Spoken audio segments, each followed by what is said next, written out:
Elliot. You and I are friends. You and I um, work in the real estate industry. Both we both work in luxury.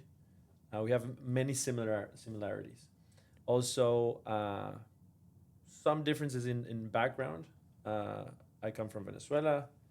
Um, you were born Los Angeles. in Los Angeles, but you have a background. You I read somewhere that your background is from Taiwan or like Yes, yes, yeah. yeah. So we're I have a Taiwanese background. So whenever I introduce myself to people, potential partners and friends, you know, potential friends and whatever Yeah. acquaintances, I always say that I'm from the country that's causing all the trouble between China and the U.S. That could be The troublemakers. right, but that could be also Tibet. No, I'm kidding. Yeah, Not that's Tibet. true. Yeah, that's true. That's true. Hong Kong too. Hong Kong. Hong Kong. Well, yeah, but Hong Kong's already part of China. That's right. Yeah, But it's that's already. so. What do people say when you say that?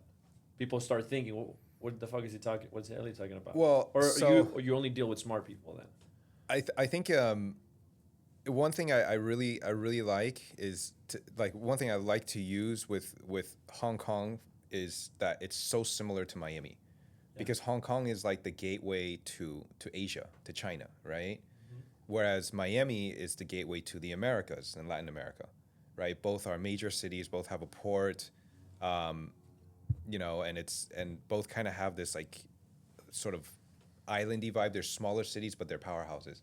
Yeah. So I think it's two reciprocal sort of cities.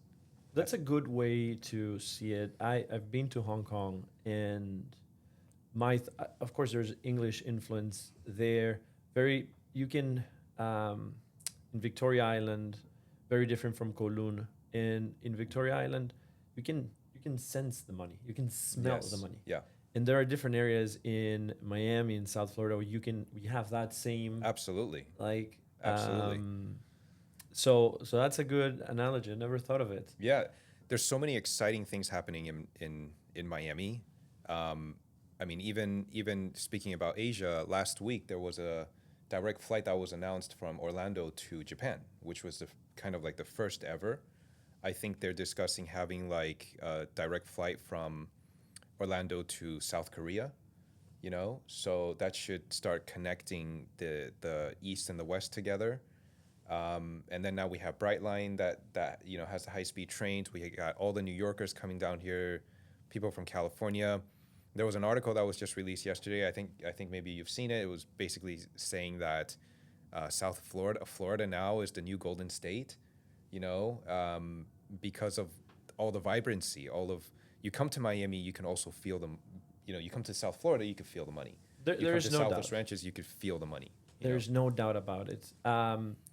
So since Mamdani won in New York City, there's also this video that's been coming up in social media where $1.5 billion has been secured in construction loans from New York firms Yeah, in Miami. yeah, And yeah, I mean, what feels like, and it's funny you mentioned Orlando too.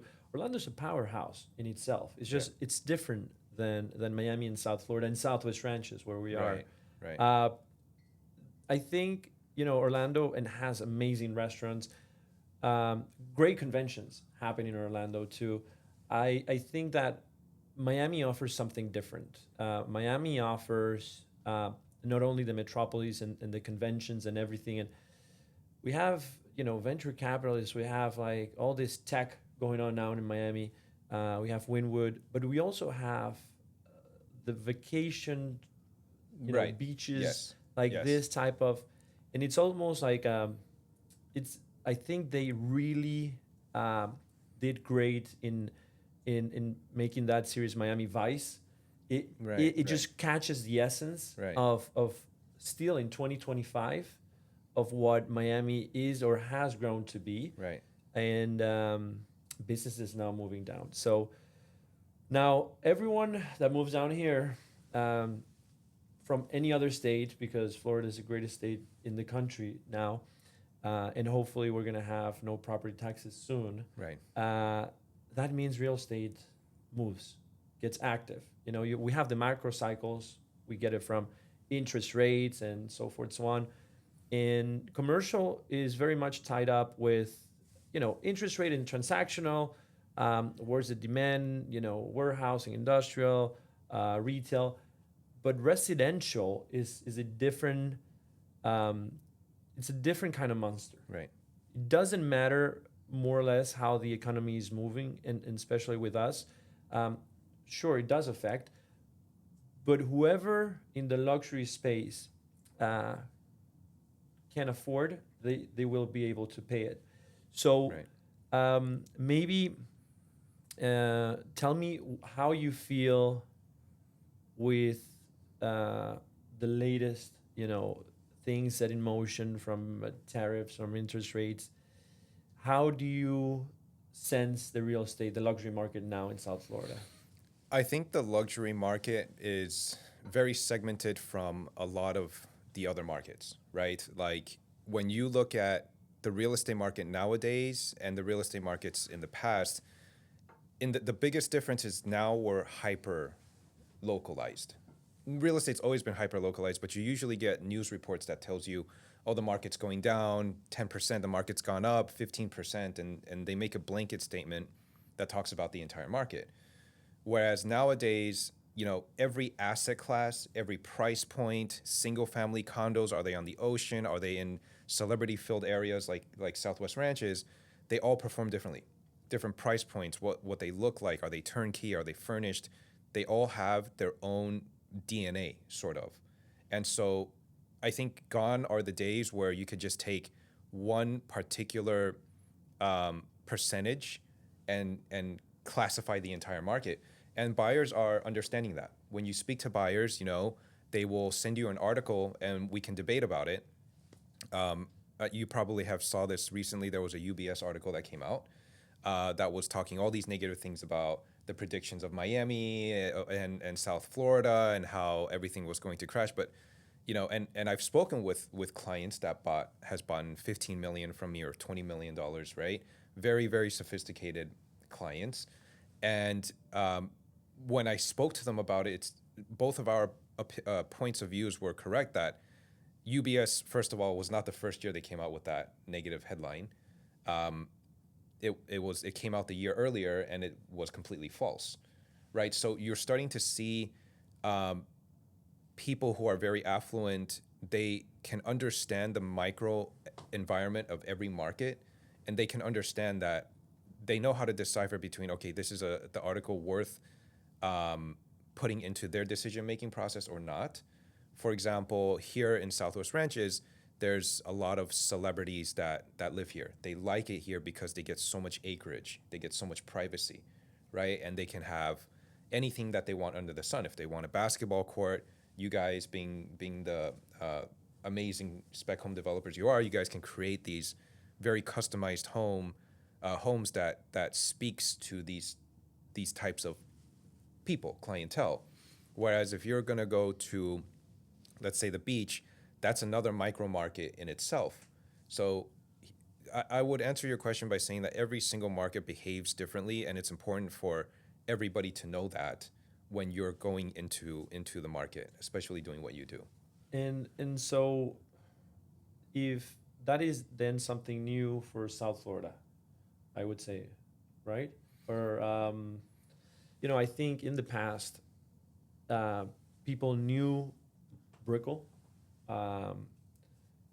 They knew not to go to downtown Miami, and they knew Aventura, and there were like certain areas, and then there was the rest of Miami, Right. kind of a thing. Like, Right. if you are not in those places, where are you? Right. Really? Right. Same thing with Southwest Ranches. People know Fort Lauderdale because of the beach. They, in the 90s, early 2000s really, Weston, all the way west. It's a beautiful city. And Absolutely. it was originally owned by Disney, and the the company that developed for Disney, Arvida, developed it, and Southwest Ranches was next to it. No one ever really knew. So I think that based on what you're saying, it's been able, the different markets have been able to flourish and become independent Right. because of the demand of Right. people coming in. Right. Right. So people that, you know, live in Aquilina, right? There's a price point to that. Right. And there's also wealthy people that cannot afford Aquilina. Absolutely. So they go to the next best thing, Right. which it's still great. It's not Aquilina, but it's still great. And that has made, talking about Fort Lauderdale or Broward County and Miami, independent in those different markets, but at the same time, create a lot of opportunities. Absolutely. Yeah. You know, it's fun. It's interesting you say that because we actually remember when we put the Casita house on the market, we actually had a undisclosed sort of sports athlete that contacted us to come see the property, and funny enough, they actually lived not in Aquilina, but they live in a building right next to Aquilina, and so what we're seeing is even people that are on the beach, they're discovering these new areas like Southwest Ranches because of all those positive attributes that we have, and all the space, all the privacy, and you can see that, you know, the micro environments of these markets is, yes, you're on the beach, but you're also in a condo. So you have restricted space, you have restrictions on your freedom per se, because everything's controlled by the homeowners association. In a sense, you have to be more of living in sort of a community type feel. Whereas that particular client, they were looking for something where they can just have their full privacy, right? A lot of the lots here are many acres, 2 acres, 3 acres, 4 acres sometimes.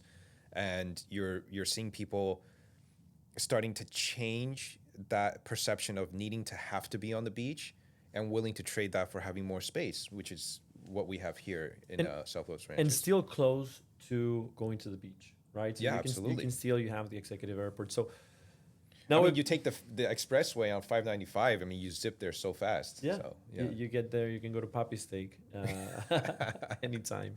Yeah, I've done that a few times. Okay, now we're talking about maybe two different asset classes between, you know, single family homes, privacy, and the condo market. And so you started off in the condo market. Was that it? Or no, actually, how did you get I in? I started very, very humble beginnings. I was in a rental based company, and you know, I didn't come to Miami with any contacts or family or friends. I came here for university, and then I just never left, pretty much. You know, I had a pretty, I would say, pretty difficult medical experience where I had a spine surgery that basically I had a 50% chance of success. And I used to be a party guy.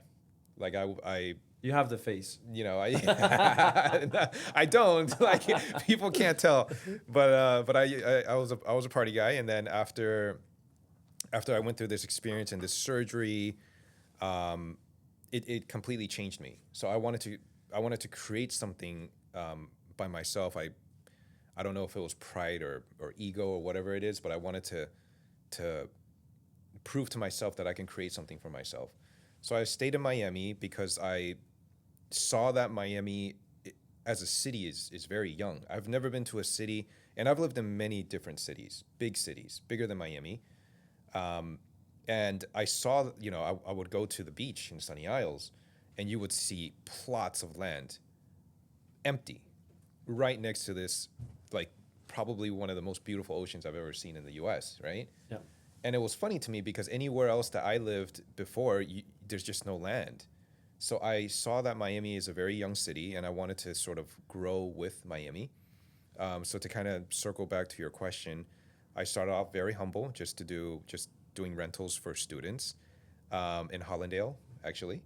And then I moved up into more sales, and I stumbled into new development. I had a client of mine that was referred to me by actually a dermatologist in Taiwan, and they turned out to know who Swire is, which is the developer, and they bought a new development property sight unseen, and that's how I got into new development real estate. And ever since then, for the last 15 years, that's been my niche, and that's sort of what I've been doing.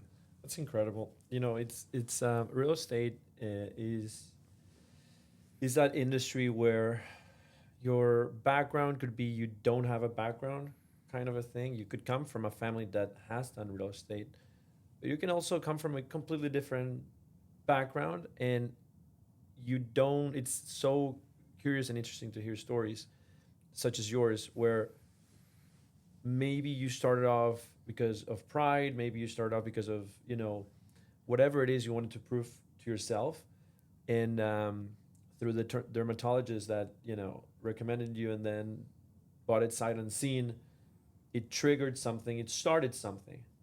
So I think it goes back to, I don't know if it's some kind of I'm not a, you know, biologist or any of that kind, but in the niche that we live in and we work is residential, and residentials are, that's a nest for any one family. Yeah, absolutely. So a lot of people do it because of investment, and we can of course talk about the macro and a lot of that, but in its foundational basis, you're dealing with someone's nest, right? And when you show a home, you of course know of the materials and all of the different specs and technicalities of a home, um, but you ultimately are analyzing the person that's trying to buy, Correct. or the person that's trying to sell for that Correct. matter, Yep. so that you really understand how you can make them comfortable, how you can make them comfortable in making this their nest. Absolutely. Absolutely. So it's interesting. So then you went from rental, well, and that side bought on scene. That's incredible. That happened. I don't know how surprised you were when. That's my first biggest lesson into the foray of new development, which is who the developer is the most important aspect of purchasing any new development, whether it's condos or spec houses. The developer is the guy that puts the entire project together, and at the end of the day, who that person is, as you know, in sales, it's not just about the product; it's the confidence that you put behind the person that's behind the product, right? And so that was a really big lesson for me. And so ever since then, a lot of the projects that I represent are usually only the best of the best, uh, partly because I know how important that one single aspect is. Yeah, yeah, I agree. So as a developer, I can tell you, um, it's a tough business, right? It's a tough business to develop spec homes, Right. and but it comes with passion, and it also comes with kind of personal experiences and what I think it's important to me. I think it's ultimately there's a story behind every house that I've designed, and um, the numbers have to make sense. So you have to have like almost like two brains, right? You have to have the brain that's passionate about the design. You have to have the brain that is logic about how much do I think this is really going to sell for? How much is it going to cost me? When is it going to be ready? All those different things. So the mind of the developer, even though it's not that of a nest where I would live in there, it still goes through the same motion. Those developers that, um, the bigger ones, when it comes to residential, Lennar, CC Homes, those are volume. Those Right. Right. Right. Right. those guys, Cookie cutter homes. cookie cutter homes, and listen, it's a great model. they're cashing in, they're doing great. Mm, so, just like I'm going to take Aqualina as an example again, you can have the building with the best amenities ever, best restaurants, whatever. Um, Ultimately, I think the inside of the home, and Aqualina tries to put the best of the best of the best, so that almost no one wants to remodel when they're in there. Um, but I think the concept between a house and a condo is different. Absolutely. Yes. So to your point, the development business, from what I'm learning about, and I defer to you, of course, is a very complicated business. There's a lot of uncontrollable factors. For example, the case with Aquilina, the building, the newest towers were completed about I would say three years ago around, but they were building during the pandemic. And the pandemic, there was many issues that happened. As you know, supply chains broke, materials couldn't get to the property. Probably the only positive aspect of the pandemic was that workers didn't stop. They still continued to build.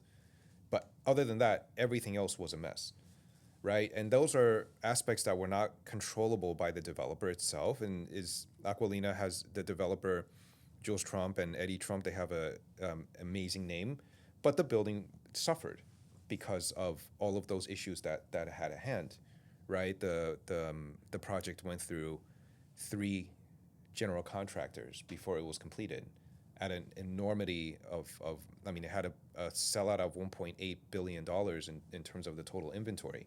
So even a project of that size, even a developer of that caliber, you know, it's a very difficult business to execute because of so many different aspects that all have to kind of come together to create the final puzzle piece. So what you have going on and what you do, the homes that you create, I think they're very custom to different people, and I think that there's a there's the creative base behind your thoughts of how you want the home to be, and then also the numbers side, which are controlled by factors. Sometimes, sometimes you can control things, other times you can't control. For example, COVID and supply chains and all of those things that I mentioned. But at the end of the day, I think that it's again it comes down to the developer, right? Like how well do you execute on something like this, and also what do you want to build as your legacy, right? Like how do you want people to see your brand, Brenner Cox or Monumental, right? How do you want your legacy to be in the future? And ultimately, that's what dictates your developments. And a lot of your developments, your homes, they look different from one another. It's not that every home is cookie cutter like the way Lennar builds. You build things based off of creativity, and I think it's easy for people to see that, which is amazing. Yeah, I mean, any developer at any scale is always complicated. I tend to think that in Southwest Ranches, there is something that that is being offered that nowhere else in South Florida. You mentioned the acreage, um, sure, but I think it's also the proximity to many different things. So, um, in any of my homes, or for that case, any of the homes in Southwest Ranches getting built, they these are large homes. No one really is developing 3,000 square foot in Southwest Ranches, Right. and they have amenities. Um, they, basketball court, sauna, gym, because you have the space. You have the space to have, the pools that I put in there are at minimum 60 feet in length by 25 feet in width.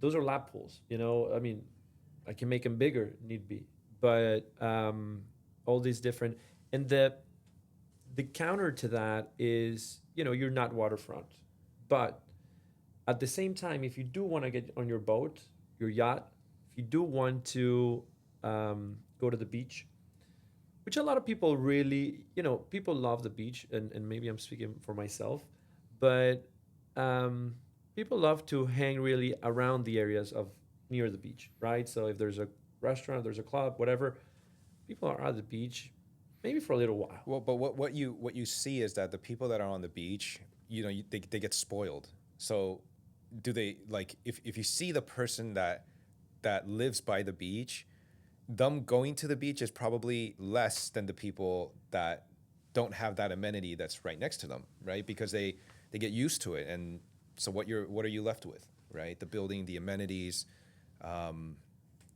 So everybody has their wants, everybody has their needs, and at the end of the day, to your point, when you're talking about amenities that the amenities that you have in for example Casita or some of your other homes, the wellness components, right? Like the private movie theaters, the open spaces, the eternal garden, the grand hall, all of these very unique features is also part of not just a vision, but it's also part of the growing demand of the micro markets, right? Wellness now is one of the most important amenities for anything. Buyers now don't want to deal with contracting work. They want a fully turnkey property, houses that have staged components and furniture. They sell 8 to 10% faster. We're starting to see buyers that are more sophisticated coming into the market. We're starting to see buyers that have more demands coming into the market, right? And ever since after COVID, the buyer behaviors really changed because they value their homes much more than pre-COVID, right? Because now people are working from home. They're spending more time at home. And that value is always going to increase, and it's always going to be there. And now people are incorporating, they're starting to make podcast rooms, they're starting to make home offices, they're starting to do all of these things that probably pre-COVID wouldn't have had. And one thing that's really interesting is I think we were always going to get to where we are today, but COVID really just fast forwarded that by I don't know how many, like 10 years. I agree. I Uh, agree. And so, we can never compare condo by the beach and or condo, a luxury condo for that matter, to a home, to an estate, a luxury home. Um, if people had to decide, which one would they pick? Or yeah, which one would they pick? In your thought process, it's different. I mean, I is can't. it cultural? You think I think it's a lot of people are used to being raised in a condo, and they're fine with that. what I see actually that's pretty funny is it's very different depending on who the buyer is. There's not a one size fits all cap, right? Some people like being seen. Other people don't like being seen. They like privacy. Some people like the convenience of having a condo where you can just lock the door and leave, right? Your pool's being taken care of for you. The master insurance policy is already set, so you don't have to worry about the roofing. You don't really have to worry about anything. But those are really for people that are going to be, I would say, travelers. People that travel have 3 or 4 homes around the world. They they like the convenience of having that. Having said that, some people still want to have the privacy. So you have families who have portfolios of single family homes all over the world. And historically speaking, single family homes always appreciate better than condos. It's just, you can't replace land, you can always build higher, right? And so the value of single families is always going to maintain and it's always going to increase at a much better rate, appreciation rate than condos. And there's no other way that you can slice the pie or dice it. That's just a fact, And right? so you looking at the complexity of a developer and seeing it from Dolce and like all these different amazing projects you've been part of. If tomorrow you started developing and had the opportunity, would you do a condo building or a home estate? Well, so my experience differentiates from yours, right? So I understand the condo market very, very well. And for me, if I was going to get into development, I would develop high rises myself because I understand the game. It's different when you have a spec house versus when you have an entire condo because we do everything from pre-planning what the buyer behaviors are doing the research, and then we have what is called a pricing matrix, which you probably know what that is as a developer. But let's say for Dolce, for example, we have 259 units. And the 259 units, the way that we release the units has to be done in a particular way that balances the entire building. And so for the people that come in earlier, and typically for these high rises, they take a longer time to complete than a single family home, right? And so in a single family home, you just sell one house and you're basically done, unless if it's one of those, PUDs. In high rises, you have to balance the building, but then you also have to release the unit strategically and in a way where there's benefits for the people that come in early, and then there's benefits for the people that get in towards the end. For example, the earlier that you are in a development life cycle, you essentially invest into the vision of the developer because the building hasn't come out the ground. And the benefit is that you get to pay a less amount of money, what we call friends and family pricing, to get into that market, as opposed to those that are already completed being built, where the buyers essentially wait less time to get their homes, but then they pay a premium because they are already purchasing into something that is existing. So the strategy is completely different, and I understand that very well, and that's the part that I enjoy, right? What's the most important thing? You're starting tomorrow to build your own luxury condo. What's the first thing you would focus on? Would it be the mix of the number of bedrooms per unit, or would it be the amenities? What's the number one thing that you would focus your energy on? Well, I would have to probably defer to you because you're the developer. But I would start with doing. I would advise to start doing on the market research, right? Like Dolce & Gabbana is a very special product. It's a hybrid product. It's one of the first of its kind that's ever been introduced to the market. And the research shows that most people that come to a city like Brickell, and again, micro environments, micro markets, right? Brickell is a place now where more families are considering to move to Brickell, particularly younger families and also empty nesters. A lot of people who come down to Miami, even some people that you wouldn't expect to be, for example, the older generation, they love Brickell because it makes them feel young. It makes them feel vibrant. They like coming to a city where you have so much life and so many restaurants and so many places to go. And it's interesting to see that. But what our research shows is that most people that buy in our building or in that space, they have multiple homes throughout the world. They like to come to Miami, let's say during the winter season, and then do the whole snowbird thing, right? And what we've seen is that if you have something like a 3 or 4 bedroom, what happens when, let's say, your kids or your family is no longer there? They're there for Christmas and then they leave.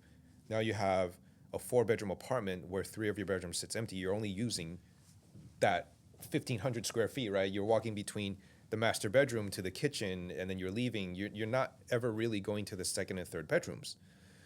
And so we created what is called a hybrid lockout floor plan, where you have multiple entry points into the unit so that you can have full privacy in an ultra luxury setting while having the benefit of being able to have your other bedrooms rented out, at the same time getting income, decreasing all of your costs, which we know are rising, in a practical way, but also in a luxurious way.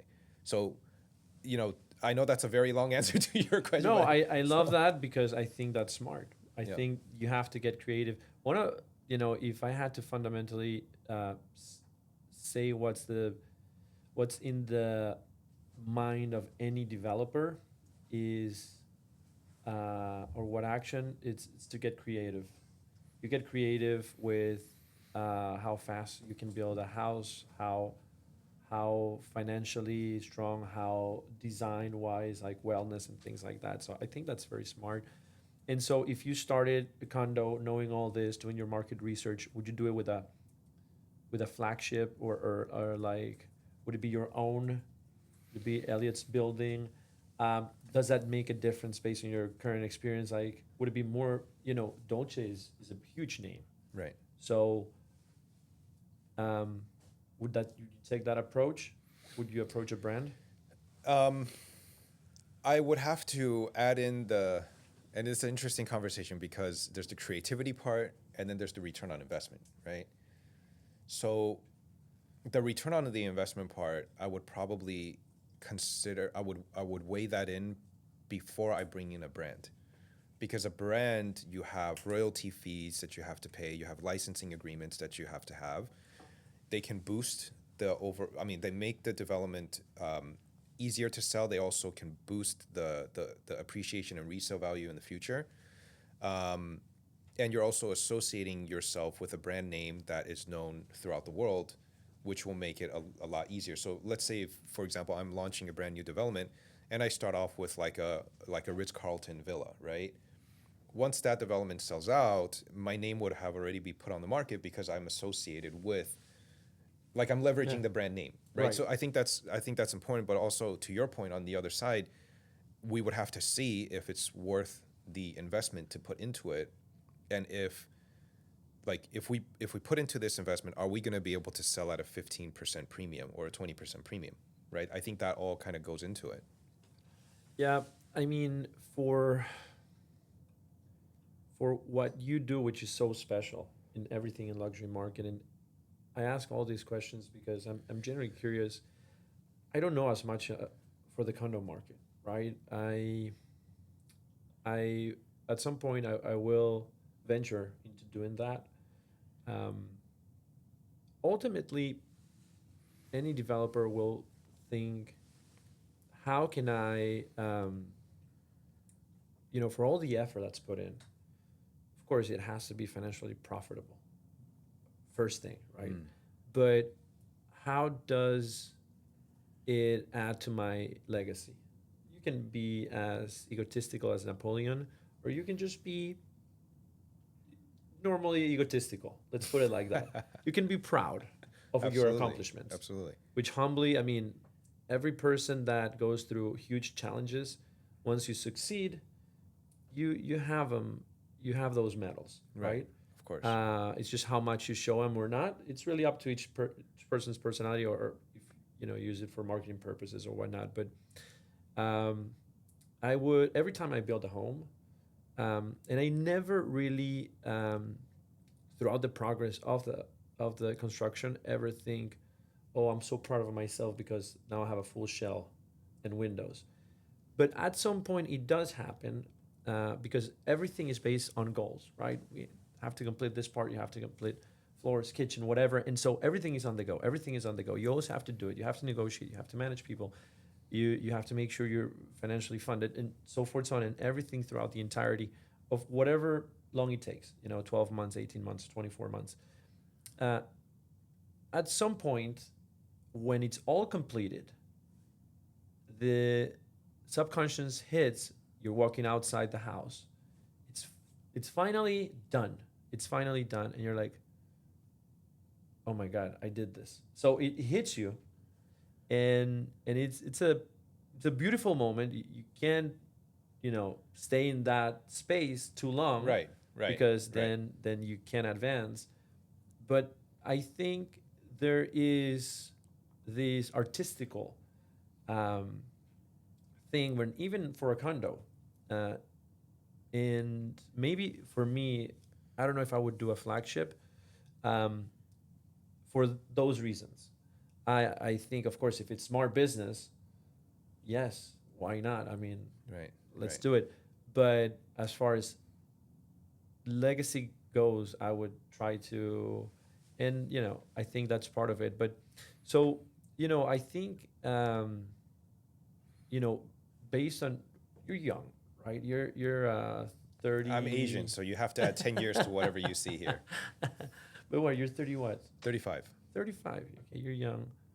We used to be middle-aged people back in the day, but now we're all young, right? Um, and you have 40-year-olds without having families yet or whatnot, and it's all good. Yeah, 50-year-olds, yeah, and it's all good. yeah. We're gonna live forever. Yeah. Buy life insurance is my suggestion. Yeah, right. Buy Yeah. life Whole insurance. life, yeah. Yeah, whole life. It's gonna pay off. Um, so, you know, thinking about you, what you do on a daily, um, where do you see yourself? Like, what is your goal? People have goals. People do what they do because either they need the money, just understandable. Everyone needs money, um, because they want to grow in their industry. That it's based depending on age, maybe gender. It doesn't, there are different variables. And then there are other people that do it for maybe work-life balance. Maybe they're kind of like journeyman. Like they want to make sure they interact with colleagues, they distract their mind, they challenge their mind, but there's really no need for growth Right. necessarily. So, which one would you say um, you you are preparing Right. to be Right. into the future? For me, there's many, many, many people who are much more successful than I am. There's many, many people who are less successful than I am. So I echo the sentiment where you're mentioning, we have to be humble, but we also have to be proud of our work, and that's what keeps us going, right? Um, for me, it's the vision that I have, and I was not very interested to be in house to work alongside a developer in the capacity of just being a sales. When I had the opportunity to be the sales director to lead the project for Dolce, um, I thought about it, and eventually I took the opportunity because as we get more experienced in business and sales and developing, you start to see areas where you think there can be a lot of improvement. And the improvement that I think in new development can be a lot of efficiency improvement in terms of the sales. So my thought process has always been to really change the way sales is done. I think that we are in the cusp of a revolution between the old way of selling and a new way of selling. And I think whoever is the fastest to pick up on that and to put that together will be the one to change the landscape of how sales is done.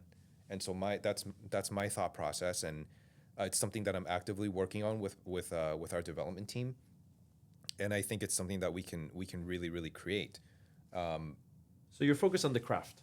I'm focused on the craft. I think there's inefficiencies that can be done much better in terms of sales. Not sales in real estate. Real estate is the slowest to merge with technology. It's very very slow.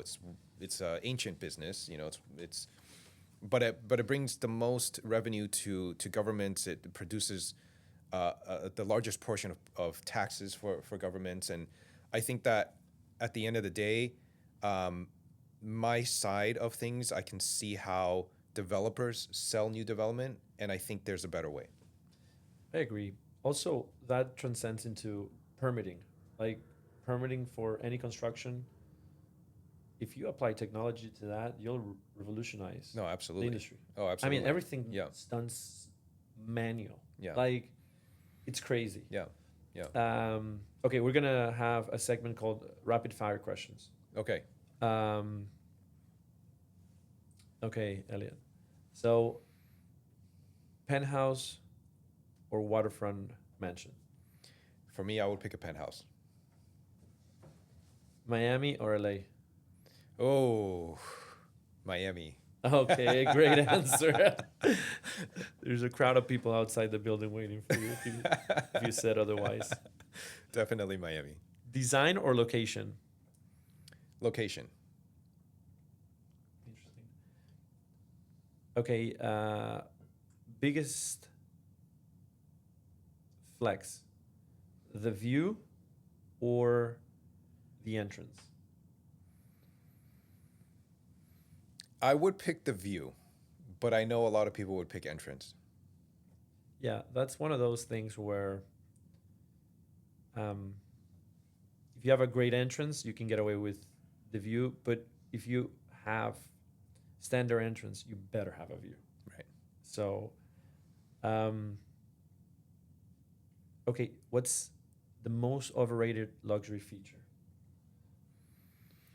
The most overrated luxury feature. That's a good question. The overuse of materials, the Like, overuse of marbles. I think that's the most. You have buildings that use. If you want to, I think a lot of buildings in Miami overuse the marbles, and they don't do it in a way that's truly elegant and sophisticated. It's just, you know, it's a little bit on the flashy side. they use it because it's marble. Yeah, but they use it because it's marble. They want to add this marble with this marble, and this marble, and this marble, and there's like 7 different marbles, and it's overkill. That's my opinion, Interesting. personal opinion. That's like a developer's thought process. Just so you know. Well, maybe Yeah. one day, you know, For sure. Okay, most underrated detail that wealthy buyers love. construction finishes. Okay, So how well the grout lines are, right? Um, the devil is in the details. love it. Um,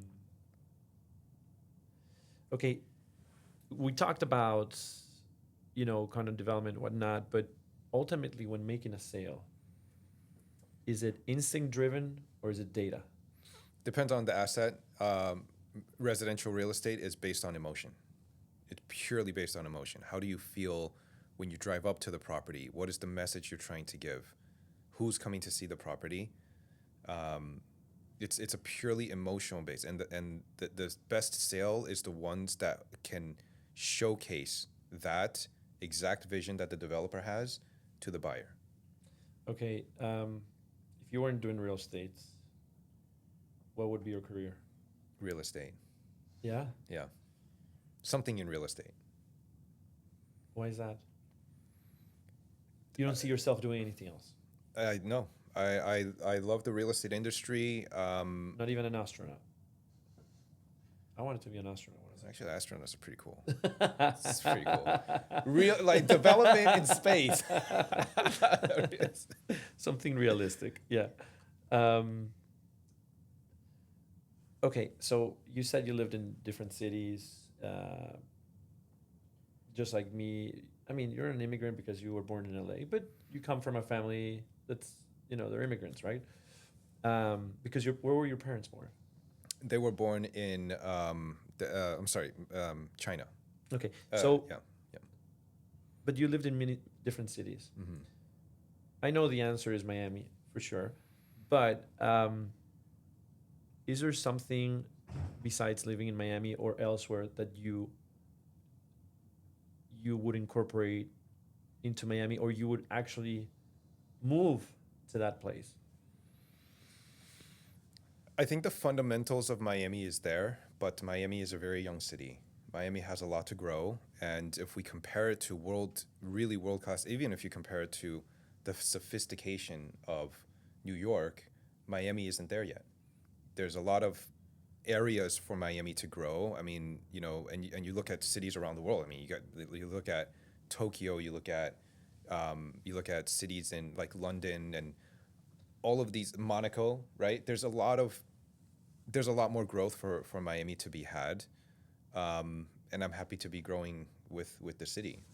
And when do you think Miami is gonna catch up to those cities? I think we're starting to get there, right? Because you're starting to see the the the real people that are in the limelight that are coming here. The Jeff Bezos, Elon Musk, Donald Trump. Oh, I'm sorry, President Trump, Yeah. right? And then we have companies that are moving here. Ken Griffin, Citadel, right? Moving massive amounts of money to South Florida. And you're starting to see that service overall is slowly improving because the people that are coming here are starting to become much more sophisticated, and buyer demand is also becoming more sophisticated. You're starting to have more competition within high-rise developers themselves. Like for example, our developer for the Dolce is out of New York, and they're known for building super tall towers on very small lots and creating things that are near impossible to build. right? And you didn't used to have that.